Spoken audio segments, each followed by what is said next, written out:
Il y avait une chambre, elle était totalement noire, insonorisée.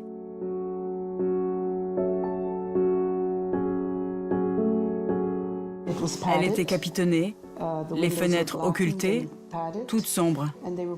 Et on les mettait dans des tubes, les bras et les jambes coincés.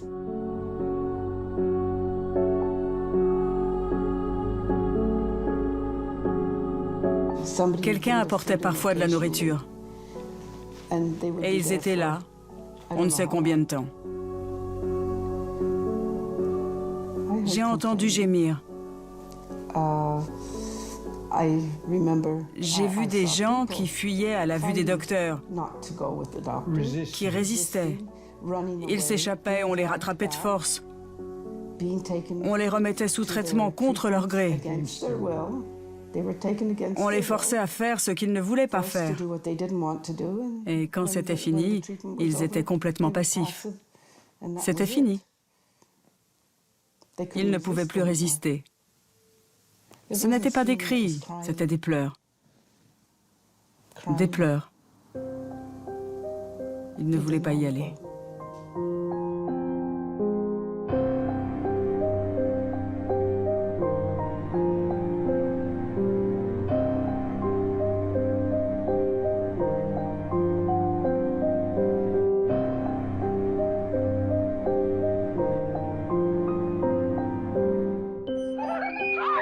C'était à la fin des années 50. Des années où l'on pense que les guerres sont finies et où l'on rêve d'un monde où les enfants sont voués à un quotidien sans violence. Gina Blasbalg est alors adolescente. La vie ne l'a pas gâtée. Au décès de son père, sa mère l'a placée dans un orphelinat. À l'âge de 16 ans, on l'hospitalise à l'Allan Memorial, le département psychiatrique de l'université McGill à Montréal. Elle souffre d'une hépatite aiguë qui la rend dépressive. Gina pense qu'on va la soigner, mais elle tombe dans les filets d'un programme top secret de la CIA américaine. Nom de code, MK Ultra. Sous le prétexte d'études sur le cerveau humain, des dizaines de milliers de cobayes non volontaires comme Gina vont devenir de véritables rats de laboratoire. Le plus terrible, c'est qu'on les obligeait. Les médecins les forçaient. Ils leur disaient « Mais vous ne voulez pas aller mieux? On est là pour ça. » Et bien sûr, les patients ne pouvaient qu'y croire. Bien sûr qu'ils voulaient aller mieux. Ils voulaient rentrer chez eux, mais ce n'est pas du tout ce qui s'est passé. MK Ultra, c'est un programme qui a secoué l'Amérique jusqu'à la présidence. The United States of America offers a sincere apology. Financé par la CIA, des médecins ou des scientifiques traquent les indigents, les noirs ou les déshérités. Ils les repèrent dans les prisons, les hôpitaux, les casernes ou même les orphelinats. Et ils tentent, à leur insu, d'en faire des robots humains. But de la manœuvre, effacer la mémoire, trouver un moyen de faire avouer un ennemi. Fabriquer une machine humaine prête à tuer contre son gré. Gina Blasbalg sera l'un de ces rats de laboratoire. Le docteur m'a dit qu'il voulait effacer ma mémoire en me mettant dans un état de sommeil pendant 1 mois. Que je n'aurais plus du tout de mémoire ou de pensée et qu'il pourrait alors travailler sur mon cerveau car il n'en resterait plus rien. J'étais Comme un zombie. Elle était vide de tout. On me donnait des produits qu'on m'injectait et j'avais plein de convulsions. Mon corps ne m'appartenait plus, ma langue pendait, mes yeux roulaient. J'ai été témoin de tout ça. Et je les suppliais, « S'il vous plaît, qu'est-ce que vous faites? Donnez-moi un antidote. » Et on me répondait, « Non, on ne peut rien vous donner parce qu'il faut qu'on voit combien de temps ça dure. » Gina va être séquestrée pendant plusieurs périodes au sein de l'établissement psychiatrique. Entre 2 séjours, elle rencontre Ralph. C'est lui qui réussira à l'extirper de l'institution. Mais Gina est hantée par les souvenirs. J'allais parfois dans la chambre à côté de la mienne. Et là, Il n'y avait que des corps immobilisés. Ils étaient enfermés dans des tubes, les bras et les jambes pris dans des tubes. Et ils avaient des écouteurs sur la tête. Ils se débattaient sur leur lit et le son ne cessait jamais, jamais. Et puis on les déliait et on envoyait alors des séries d'électrochocs. On appelle ça la soumission psychique. Et ils avaient les écouteurs, les enregistrements en boucle. Un enregistrement sans fin, avec des ordres répétitifs, hurlés à différentes intensités. Ça leur rentrait dans les oreilles et leur remontait au cerveau. Et ça ne cessait jamais. Le jour, la nuit, sans arrêt. Le but ultime de tout ça, c'était le lavage de cerveau. La manipulation mentale et le lavage de cerveau. Comment cela a-t-il été possible? Fin de la Seconde Guerre mondiale. À la suite de l'offensive des troupes alliées et soviétiques, le Troisième Reich est en déroute. Le monde découvre alors avec stupeur l'ampleur des horreurs perpétrées dans les camps de concentration. Les nazis ont notamment mené des expériences sur des milliers de prisonniers. On les irradie, on les torture, on leur inocule des virus ou on les dépèce vivants. L'Amérique se veut alors le détenteur de la bonne conscience des peuples.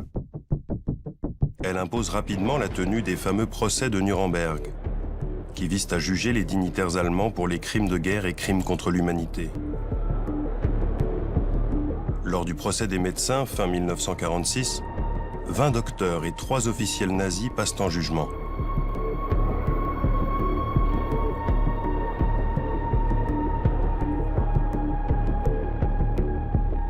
Guilty or not guilty?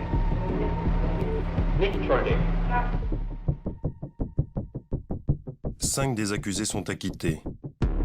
7 sont condamnés à mort et les autres à des peines de prison. À l'occasion de ce procès, l'Amérique rédige le Code de Nuremberg. Le contenu en est exemplaire. Celui-ci détermine l'éthique qui doit prévaloir lors des expérimentations pratiquées sur l'être humain. Mais en parallèle, les Américains convoitent les scientifiques et les médecins allemands et les exfiltrent vers les États-Unis. Juste après la guerre, on s'est retrouvé avec un grand nombre de scientifiques allemands qui officiaient dans tous les domaines. Bombardement, énergie, missiles, cinéma, médecine. Et les Français, les Anglais, les Russes et les Américains voulaient tous mettre la main dessus, les ramener chez eux et qu'ils travaillent pour eux. Le problème qu'avaient les Américains, c'est qu'un grand nombre de ces soldats étaient répertoriés comme criminels de guerre. Le département d'État ne voulait donc pas leur donner de visa et ils ne pouvaient pas aller en Amérique. Toute une série de programmes ont été alors mis sur pied. Dont le plus célèbre, c'est le projet Paperclip.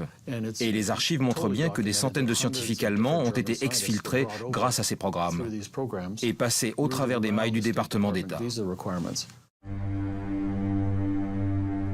Forts de cette matière grise, les Américains puisent dans les connaissances des Allemands et lancent des expériences à tout va, notamment dans des pays qu'elles pensent tenir sous sa coupe. C'est ainsi que de 1946 à 1948 au Guatemala, elle inocule des virus comme la syphilis à des centaines de soldats, prostituées, détenus et même des gosses. Bilan 83 morts. Pour cet acte, l'Amérique sera condamnée. Sur le territoire américain, on s'en prend aux démunis, ceux qui n'oseront jamais se plaindre. En 1946 et pendant 7 ans, des dizaines d'enfants malades mentaux sont ainsi nourris de céréales radioactives dans une école du Massachusetts. C'est une effroyable contradiction, un immense paradoxe que de voir l'Amérique réaliser toutes ces expérimentations extrêmement dangereuses juste à l'après-guerre. Et ceci alors même que c'est nous qui avons traîné devant les tribunaux de Nuremberg les docteurs nazis en 1946 et en 1947. Nous, pas les Français, pas les Anglais, pas les Russes, mais nous, les Américains.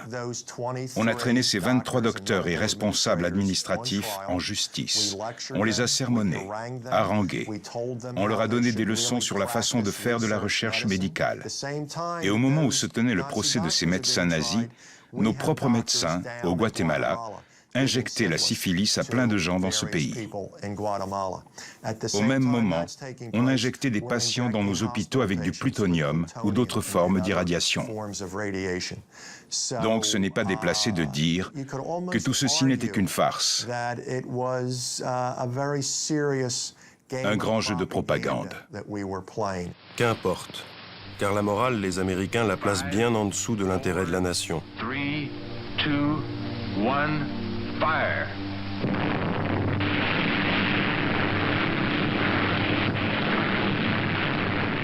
Et au sortir de la guerre, la priorité absolue, c'est le nucléaire. À la manette, l'armée US.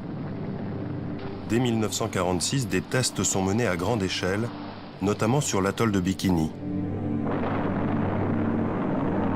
Pour constater les effets de la radioactivité, on utilise des militaires. On fait exploser des bombes, puis on leur demande d'aller nettoyer des dégâts ou d'éteindre les incendies.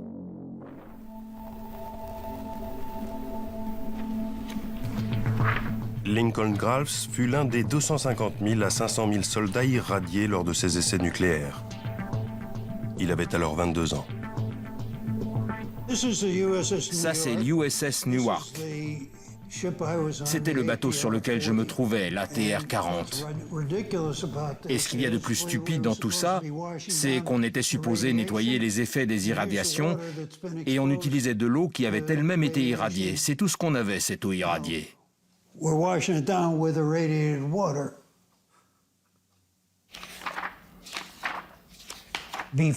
Avant d'être envoyé à Bikini, on devait tous signer des contrats, qui étaient ni plus ni moins un serment de secret, afin qu'on ne dise à personne ce qu'on avait vu ou entendu pendant notre mission. Les soldats sont des cobayes parfaits. Ils sont disciplinés et ne connaissent rien aux risques encourus. On n'avait absolument aucune protection de quelque sorte. J'étais vêtu des mêmes fripes que je portais tous les jours. Et je portais toujours les mêmes le jour où j'ai quitté la marine. Le nucléaire, c'est invisible. Sans goût, sans odeur, sans bruit. C'est donc difficile de convaincre les gens qu'il y a un lien entre tout ça, et même qu'on a été irradié. Et en plus de tout ça, les cellules infectées ne s'arrêtent jamais et continuent leurs dégâts.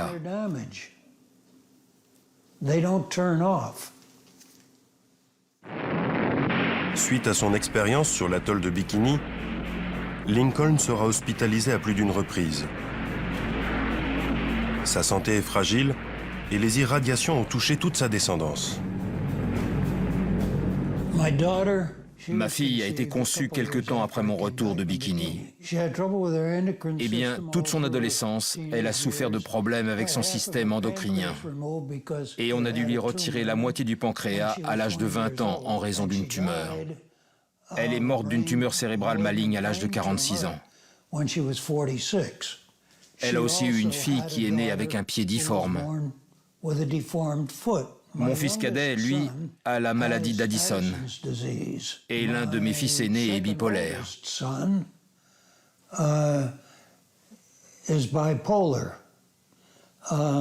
ne vous paraît pas beaucoup pour une seule famille ? De son côté, la CIA ne reste pas les bras croisés. Sous couvert de la guerre froide, elle s'en prend à des villes entières. En 1950, un bateau de guerre déverse à coups d'aérosol une maladie nosocomiale sur la baie de San Francisco.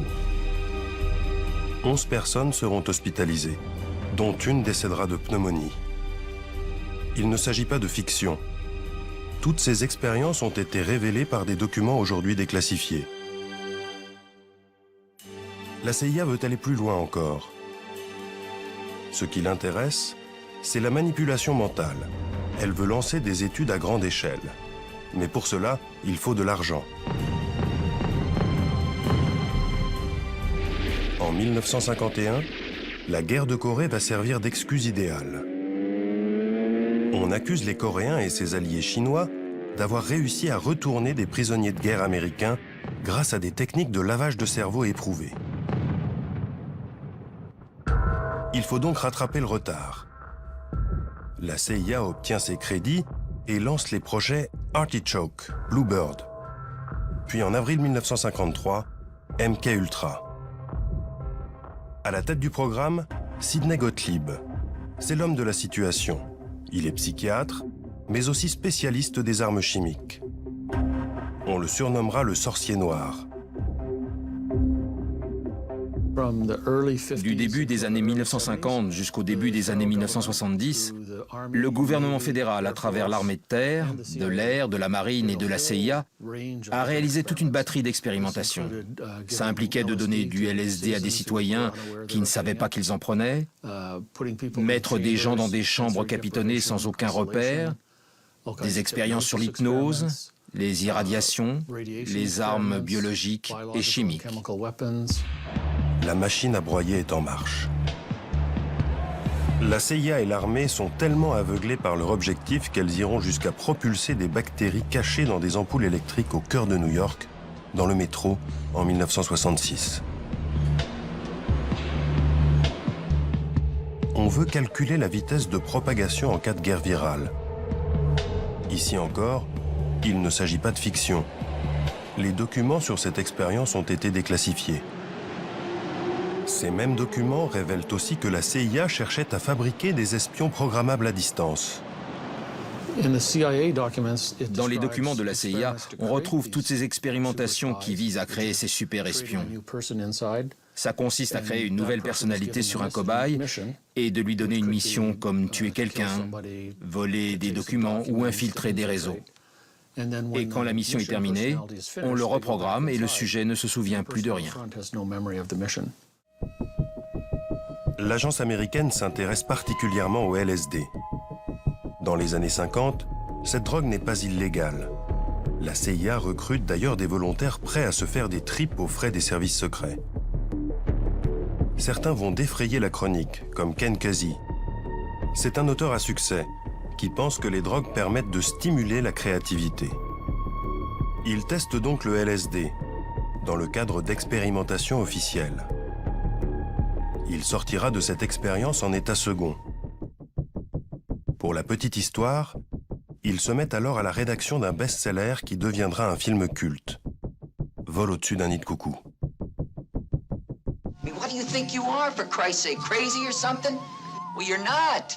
Grâce à l'appui involontaire des artistes et des hippies, les scientifiques américains n'ont pas trop de mal à faire accepter leurs expérimentations sur le LSD.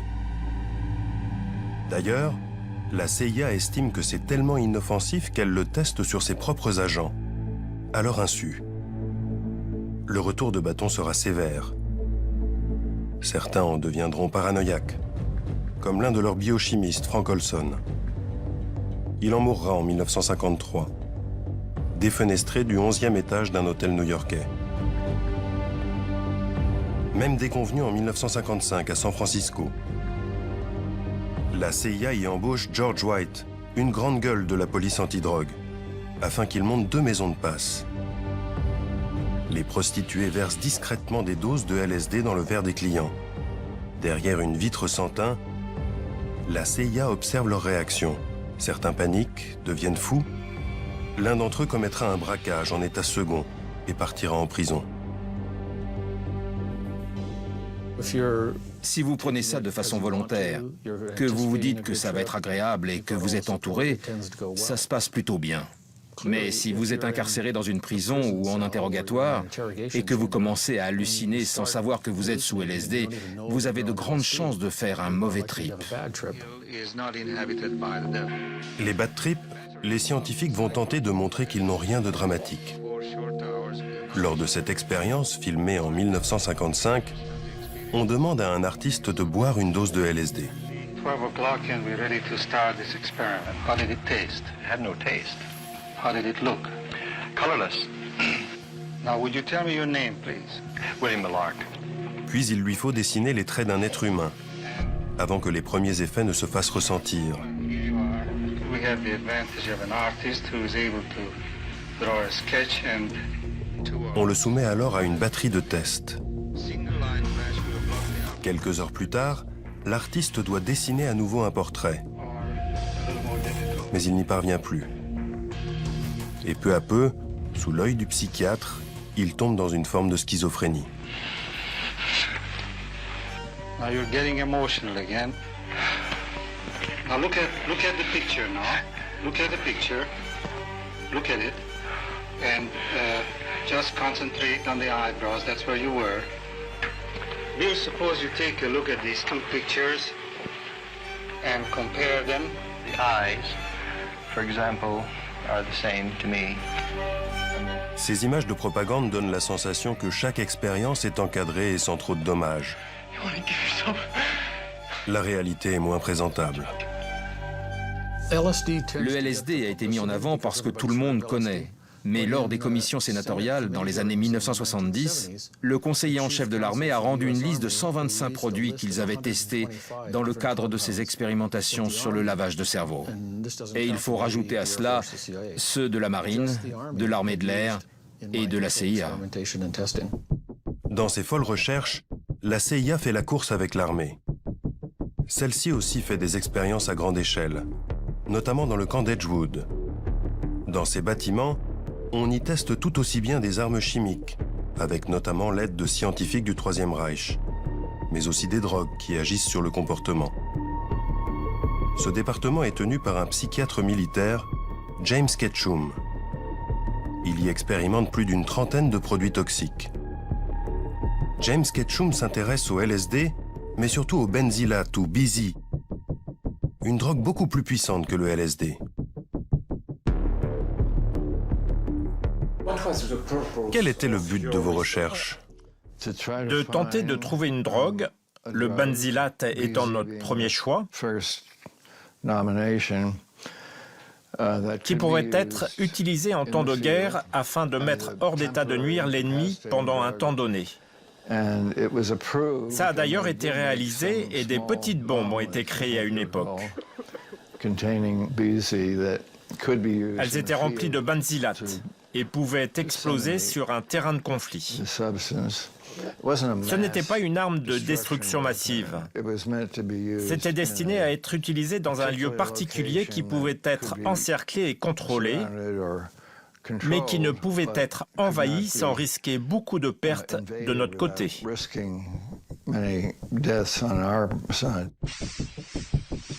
Pour ces expériences, James Ketchum puise dans les troupes. Pas moins de 7000 soldats serviront de cobayes pour les laboratoires d'Edgewood. James Ketchum dit qu'ils étaient tous volontaires. Mais plusieurs dizaines d'entre eux sont aujourd'hui encore en procès contre l'armée en raison d'effets secondaires qu'ils attribuent à ces drogues. Mis en examen, le psychiatre militaire s'étonne de ces accusations. Mais non, ce n'était pas de la torture. Ça ne pouvait pas l'être. On les gardait dans des salles capitonnées avec des infirmières et du personnel. Et nous, les docteurs, on vérifiait comment ils allaient et les effets qu'ils ressentaient. Les volontaires étaient très contents d'être là. D'ailleurs, on n'en prenait qu'un sur 3 ou 4 parmi tous ceux qui se présentaient. Et tout cela a duré 20 ans.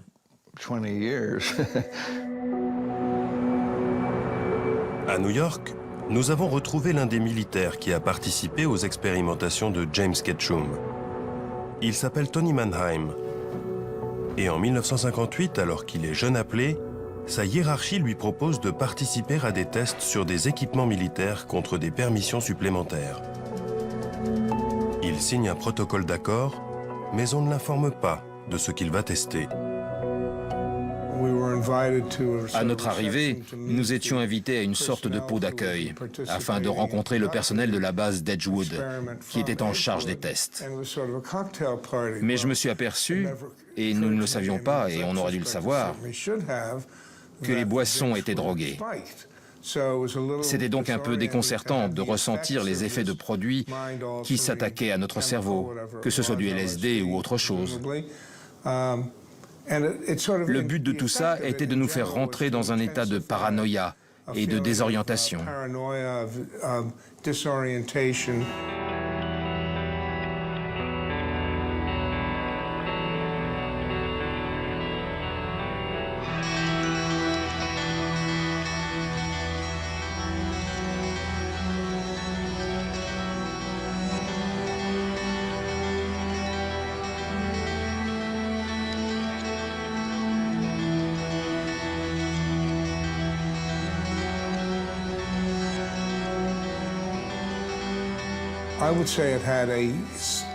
Je dirais que ça a eu des effets significatifs, durement ressentis et de façon négative pendant une durée considérable après l'arrêt de l'expérimentation.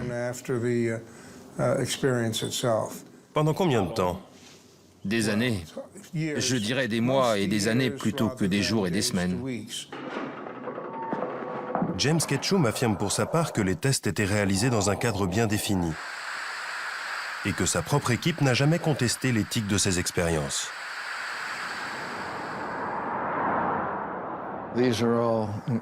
Ils étaient tous éduqués dans les meilleures universités comme celle de Yale, Columbia, Stanford et bien d'autres.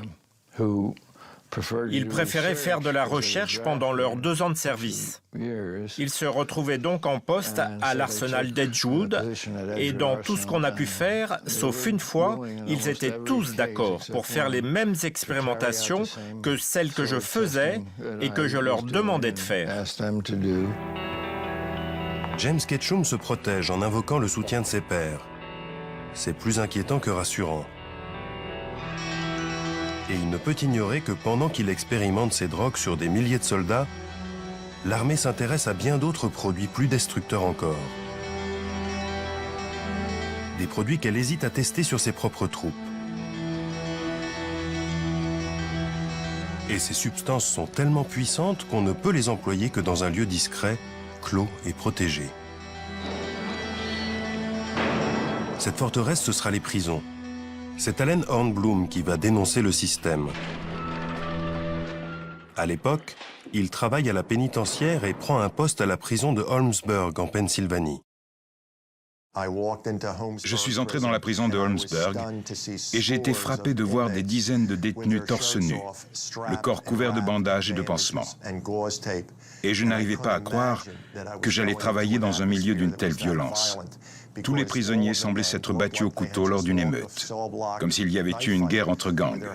Et le lendemain, de retour au centre de détention, j'ai demandé aux autres gardiens ce qui s'était passé et si cette prison était vraiment dangereuse. Ils se sont moqués de moi et on m'a répondu « Monsieur Hornblum, ce n'est pas une guerre de gangs, ce sont des tests de parfum pour le compte de l'Université de Pennsylvanie. »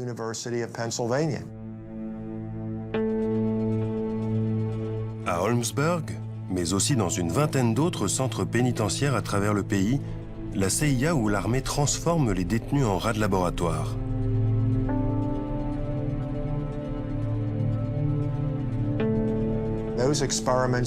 Ces expérimentations allaient de produits sans danger, comme tester du chocolat pour voir s'il fait pousser des pustules, jusqu'à des produits extrêmement dangereux, fournis avec l'accord des médecins.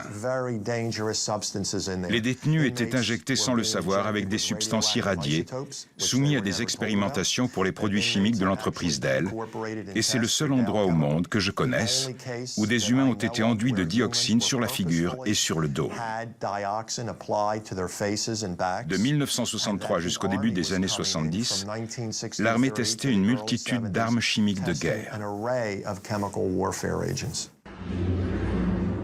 La prison d'Holmesburg, de 1951 à 1974, a été sans doute le plus grand laboratoire d'expérimentation humaine en Amérique.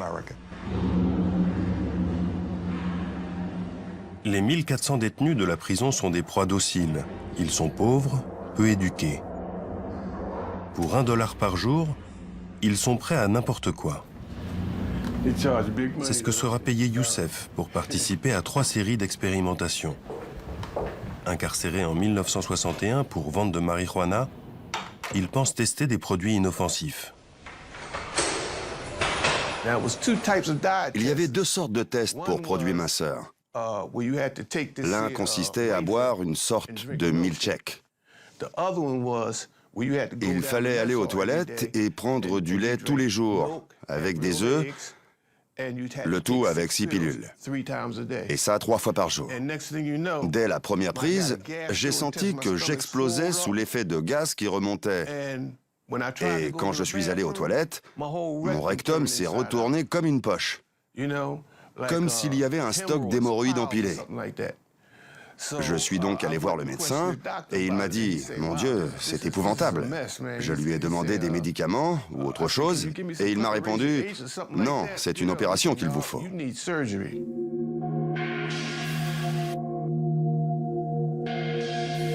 À l'abri des murs clos de la prison, les services américains se sentent tout-puissants. Ils n'ont plus de limites.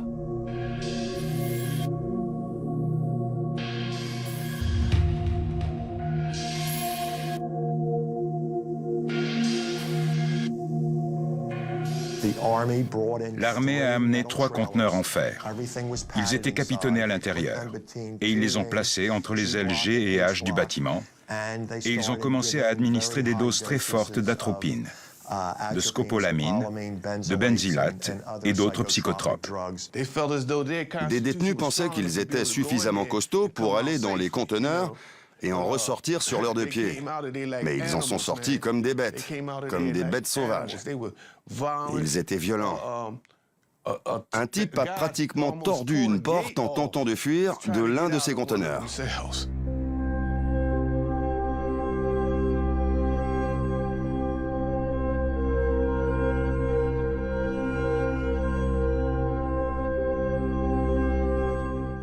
Les gens ressortaient de ces expérimentations avec des déficiences mentales, surtout avec leurs produits, comme le LSD ou leurs hallucinogènes que la CIA ou le Pentagone ont mis dans nos organismes pendant qu'on était dans nos cellules capitonnées. Ils nous les ont injectés, ils nous les ont mélangés à notre nourriture, ils nous les ont fait avaler sous forme de pilules. Et qu'est-ce qu'il nous reste? Des déficiences mentales, de la folie.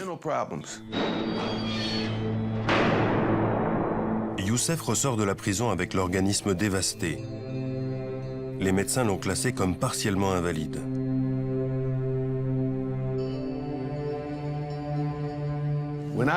Quand je suis ressorti de prison, j'ai pensé que tout irait bien. Et soudain, tout ce que j'ai testé est ressorti, et notamment les boursouflures dues au premier test. Je chaussais du 50. Mes mains étaient enflées comme un ballon. Mes ongles ont poussé comme des griffes. Et il y avait cette odeur qui sortait de mon corps. Une odeur de cadavre.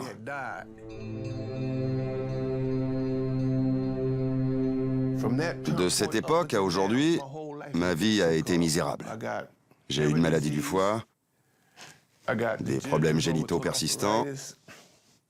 Je ne sais pas trop ce qui se passe avec mes mains. J'ai des fourmillements dans les pieds. Un cancer de la prostate. C'est un véritable enfer. Alors que l'armée recrute surtout dans les prisons, la CIA, elle, rôde dans les hôpitaux. Prime est donnée à celui qui réussira à transformer un être humain en robot. Plus de 20 ans après la fin du programme MK-Ultra, des témoignages vont dévoiler jusqu'où la CIA était prête à aller pour mener à bien son œuvre. Cette femme, Claudia Mullen, témoigne devant un comité chargé d'évaluer les dégâts commis sur les victimes. Je suis devenu un pion aux mains du gouvernement. Le but était de me soumettre et de créer l'espion idéal à l'aide de produits chimiques, d'irradiation, de drogue, de l'hypnose, de chocs électriques, de plongée dans des tubes remplis d'eau, de privation de sommeil, de lavage de cerveau, d'abus verbaux, physiques, émotionnels et sexuels. J'ai été exploitée pendant près de 30 ans de ma vie et la seule explication qu'on m'a donnée est que la fin justifie les moyens et que je servais ma patrie dans ses efforts valeureux pour lutter contre le communisme.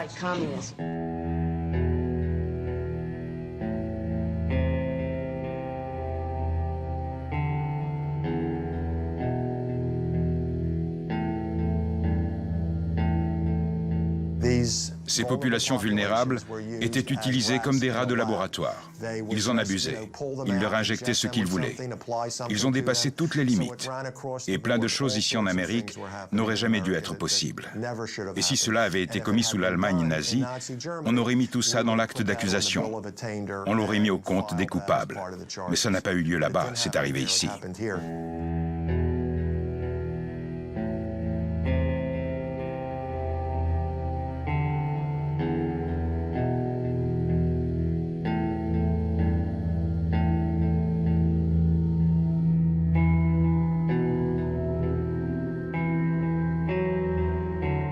Ce qui me paraît le plus révoltant, ce n'est même pas l'attitude de l'armée ou de la CIA, mais celle des psychiatres eux-mêmes.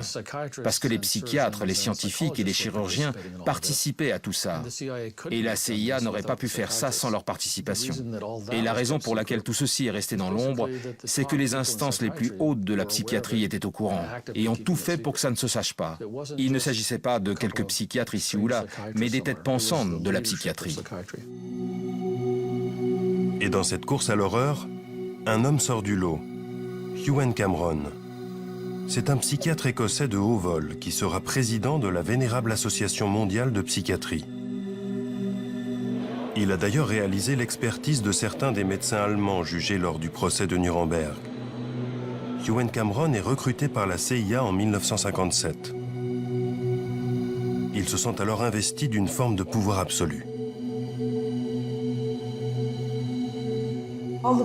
Tous les patients avaient peur de lui. On ne voulait pas avoir affaire à lui.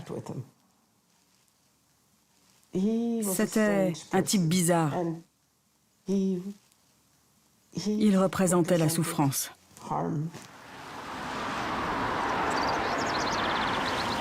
Au sein de l'Allan Memorial, le département psychiatrique de l'université McGill qu'il a créé à Montréal, Ewen Cameron expérimente au-delà du supportable.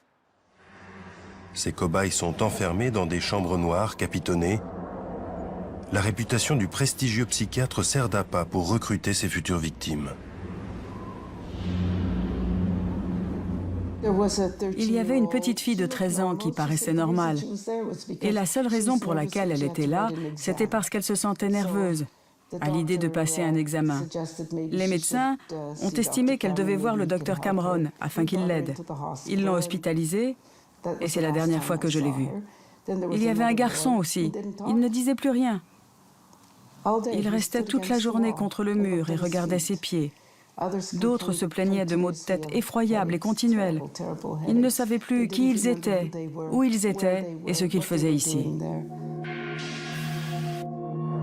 Les cobayes sont placés dans des comas artificiels qui durent jusqu'à plusieurs semaines et soumis à des doses massives d'électrochocs, tandis qu'un enregistrement diffuse en boucle des injonctions.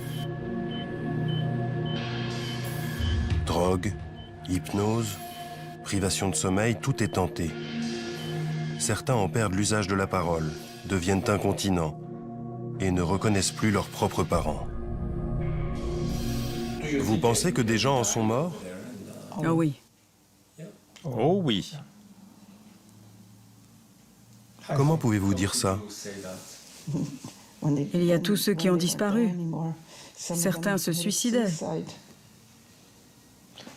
Et quand Gina a tenté de retrouver certaines des anciennes pensionnaires de cette époque, J'ai jamais pu les retrouver. on n'a pas pu les retrouver. Aucune trace. Des morts, il y en a eu un peu partout. Et il aura fallu le courage de quelques lanceurs d'alerte pour révéler publiquement l'étendue du désastre. En 1972, Martha Stephens est professeure d'anglais au sein de l'université de Cincinnati. Elle remarque que le département médical irradie à doses massives et sur le corps tout entier des malades qui se présentent avec des tumeurs bénignes. Elle enquête, se rend compte que l'armée finance le programme et contacte les malades. Sur cette photo, une famille qui a perdu sa mère, Maud Jacobs, en quelques jours seulement. On l'a emmenée au sous-sol. On l'a placée devant une machine effrayante. On l'a irradiée sur le corps tout entier, avec un seul faisceau irradiant. Elle est rentrée chez elle, mais s'est sentie très malade cette nuit-là. Elle n'était pas malade avant qu'on ne l'irradie dans les sous-sols de l'hôpital. Et pourtant, elle est morte en à peu près 3 semaines après l'avoir emmenée là-bas. On a son dossier sanguin. On sait qu'elle est morte de pneumonie en raison des effets sur son système de la moelle épinière. Là, ce sont les enfants. Et là, c'est Maud Jacob, une femme du Kentucky qui vivait à Cincinnati. Ils cherchaient des Noirs, des vieux, des malades, des pauvres. À peu près 60% des 90 personnes qu'on a irradiées étaient noires. Dans une ville où, à cette époque, 30% de la population était noire. Les Afro-Américains n'avaient aucun autre endroit où aller. Dans les années 60, la plupart des hôpitaux les refusaient. Au moins 90 hommes et femmes seront hospitalisés au sous-sol du centre médical de l'Université de Cincinnati de 1960 à 1972. 21 d'entre eux vont mourir en 3 ou 4 semaines. À la tête du département, le docteur Eugene Sanger, un radiologiste réputé. Un patriote, je dirais, qui pensait qu'il faisait son devoir pour son pays. Je pense qu'il estimait que certaines personnes doivent se sacrifier pour permettre de comprendre comment nous protéger en cas de guerre nucléaire. Lors du procès qu'on a tenu contre les chercheurs, la juge les a comparés à ce qu'il avait été fait lors du Troisième Reich. Elle a dit, pour justifier les vies que vous avez prises, vous vous protégez derrière les mêmes excuses que celles utilisées par les médecins à Nuremberg.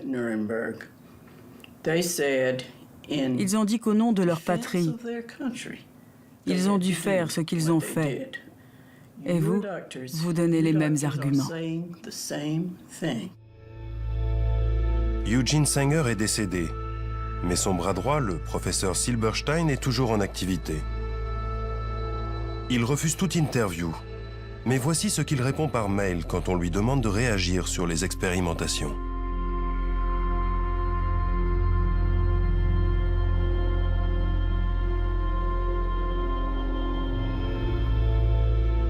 Un déni étrange quand on sait que l'université de Cincinnati a été condamnée à payer 5 millions de dollars de dommages et intérêts aux familles. Il ne faut pas croire que la CIA s'est arrêtée là. Les dossiers secrets vont révéler des expériences impensables. Il y a des gens qui croient à tout ça et d'autres qui n'y croient pas. Et il y a un débat entre ces deux camps. Moi, ce qui m'intéresse, c'est ce que disent les documents. Et les documents disent précisément, tout comme les recherches publiées dans les revues ou les livres, qu'on a implanté des électrodes dans le cerveau des gens. On a activé à distance ces électrodes à l'aide d'un transmetteur dans le but de changer le comportement de la personne. On les a rendus violents à casser des murs ou apathiques, sans réaction, alors qu'ils avaient l'air normaux et jouaient de la guitare juste avant. Il y a des photos dans des livres ou des revues. On voit des chats, des singes, mais aussi des humains, chez qui on a placé des électrodes dans le cerveau et dont on prend le contrôle à distance. C'est donc un fait scientifique reconnu. Colin Ross fait référence aux tentatives de créer un être humain programmable à distance. La CIA s'intéresse notamment au travail d'un scientifique espagnol, le docteur Delgado, qui tente ses premières expériences sur un taureau. L'animal est tout d'abord relâché dans l'arène, il charge la cape qu'on agite devant lui, puis on implante un émetteur dans le cerveau du taureau. Désormais, à chaque charge, une impulsion électrique l'arrête dans son élan. Des documents déclassifiés montrent que des systèmes plus sophistiqués ont été utilisés dans le cerveau d'êtres humains, comme cette fillette. Tout d'abord souriante, elle va verser dans des crises de violence une fois l'émetteur activé.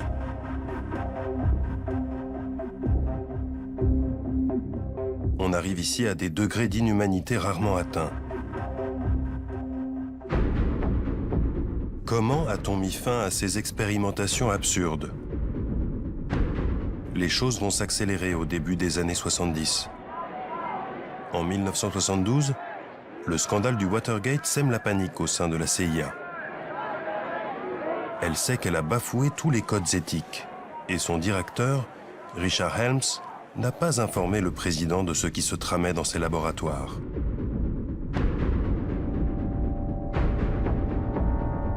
En 1973, Richard Helms ordonne la destruction de tous les documents relatifs au programme MK Ultra. et l'arrêt des expérimentations. Il démissionne aussitôt. En 1974, le président Gerald Ford prête serment. Il veut savoir ce qui se passe dans ses services, et notamment à la CIA. En 1975, il met en place une première commission d'enquête. Son travail est compliqué car les responsables de l'agence, comme le docteur Lashbrook, appelé à témoigner, mentent, bottent en touche ou minorent. There was, of course, claims or thoughts that maybe great things could be done with hypnosis. One small project in which we had a hypnotist do some experiments, primarily to see what the limitations of hypnosis might be. Can you make a person do something under hypnosis that he would not ordinarily do? Comme souvent, c'est de l'intérieur que la forteresse va se fissurer. On le doit à un archiviste de la CIA qui découvrira plusieurs cartons oubliés par sa direction et les remettra à la commission d'enquête. Ces milliers de documents sont désormais en partie publics. Colin Ross a récupéré l'intégralité des 20 000 pages.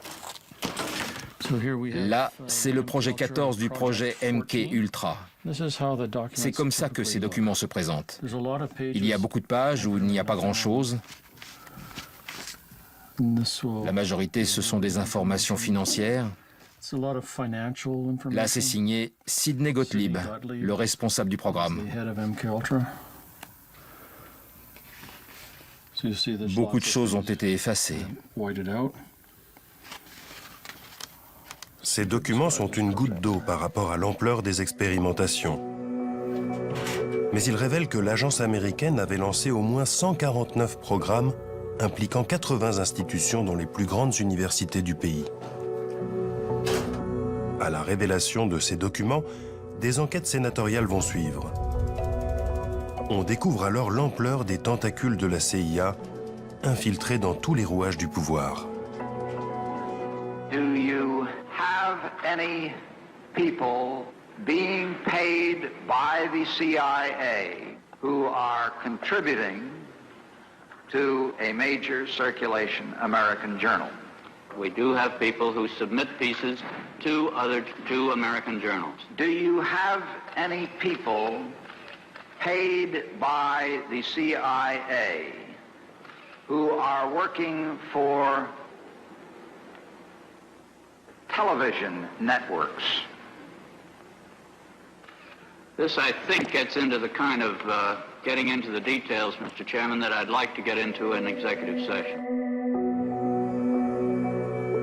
Richard Helms, l'homme qui a toujours préféré l'ombre à la lumière, doit alors se justifier publiquement. Celui qui a tiré les manettes des programmes les plus répugnants de l'agence affiche un détachement écœurant. If one has in one's possession or under one's control bacteriological or chemical weapons, they can be used both defensively and offensively. And by use offensively, we mean to include killing people, is that right? Well, they have the capacity to kill people if they were used in that way. Unrestrained, illegal, secret intimidation and harassment of the essential. Richard Helms est malmené, mais ne sera soumis à aucune poursuite judiciaire. Il justifie ses actes au nom de l'intérêt national. Une attitude que l'on retrouve chez James Ketchum, le psychiatre militaire. Des centaines d'anciens soldats traumatisés par ces expériences le poursuivent en justice, mais il sait qu'il ne risque rien. Aux États-Unis, l'individu est protégé lorsqu'il agit au nom de l'État. J'étais très content avec ce qu'on a fait. J'en suis plutôt fier. On a eu des résultats à cette époque. Je pense que ça valait le coup d'essayer. Mais je pense que l'armée a décidé subitement de faire marche arrière et de mettre au rebut des choses qui pouvaient être critiquées un peu partout dans le monde. Ils ont joué la sécurité.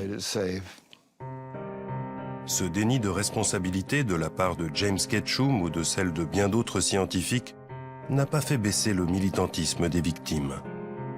Le 3 octobre 1995, le président Clinton, de guerre lasse, fait des excuses publiques.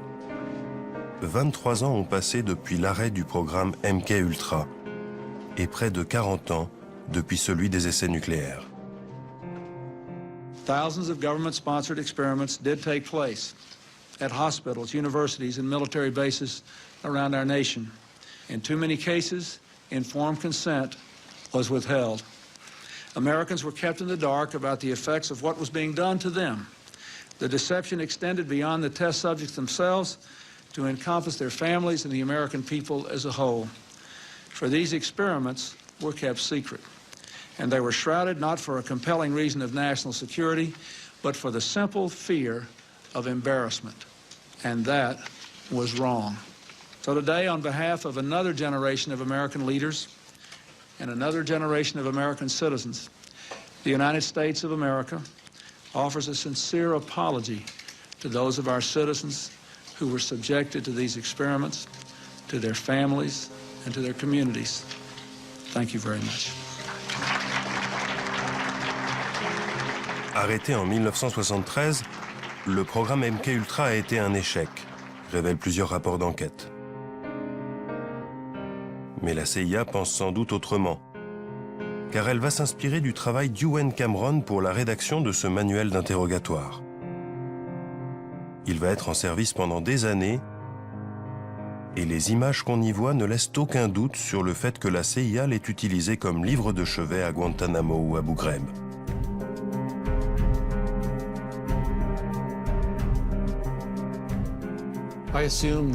Je suis sûr qu'aujourd'hui encore, les techniques de lavage de cerveau sont utilisées par tous les services secrets du monde, et sans doute aussi par les terroristes. Pourquoi je crois ça? Eh bien, il suffit de regarder les photos qui ont été faites à Guantanamo ou dans la prison d'Abu Ghraib. Il y a tous les ingrédients de la manipulation mentale concoctée par la CIA dans les années 50. On sait par exemple que l'interrogatoire offensif, qui est le terme à la mode en Angleterre ou en Amérique, n'est rien de plus que du lavage de cerveau. Ce sont les mêmes façons de faire, choc électrique, position inconfortable, humiliation sexuelle ou culturelle, privation de sommeil ou de nourriture, chien d'attaque, menace de mort, technique du bon flic et du mauvais flic. C'est tout ça la manipulation mentale. Il serait naïf de penser que les choses ont changé. En 2014, l'histoire s'est mise à bégayer. 19 ans après Bill Clinton, Barack Obama, bousculé par les révélations sur les tortures perpétrées par la CIA, doit se justifier. Even before I came into office, I was very clear that in the immediate aftermath of 9/11, we did some things that were wrong. We did a whole lot of things that were right, but we tortured some folks. Des excuses publiques qui n'ont qu'une valeur symbolique pour Gina et Ralph Blasbalg. Seul un nombre limité de victimes du projet MK-Ultra ont eu le courage d'engager des procédures devant les tribunaux. Les procès sont longs et la CIA rechigne à ouvrir ses archives. Traumatisée et épuisée par son expérience, Gina a renoncé à demander des compensations pour ce qu'elle a vécu.